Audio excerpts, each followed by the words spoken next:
A special thank you to each of our subscribers who make this channel possible.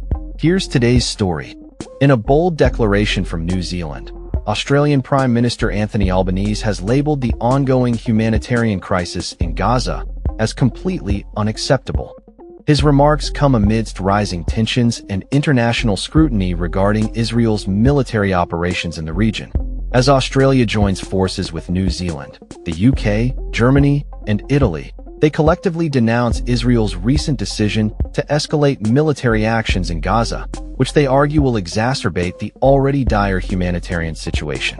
Albanese emphasized the urgent need for a ceasefire, the release of hostages, and unrestricted humanitarian aid access to Gaza.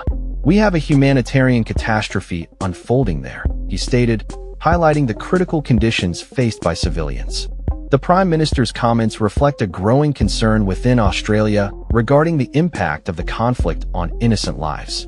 Albanese further indicated that Australia would determine its own course of action regarding recognition of Palestine and potential sanctions against Israel. Defense Minister Richard Marles echoed these sentiments, stressing that a ceasefire is essential for the safe return of hostages and the resumption of aid.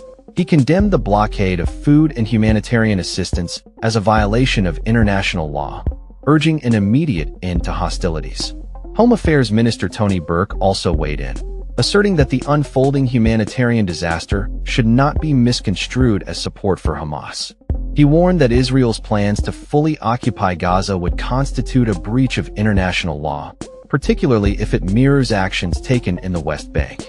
Burke's comments reflect a broader consensus among Australian leaders that the situation in Gaza is dire and requires urgent international attention.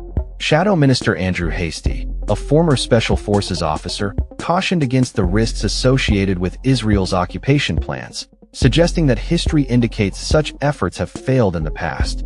Gaza has never successfully been occupied and pacified by Israel, he noted, calling for a realistic approach to the ongoing crisis.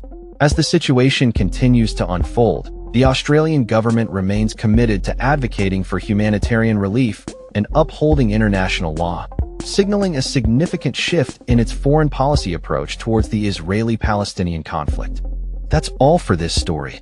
We upload videos every day covering many different subjects, so hit that subscribe button to stay informed.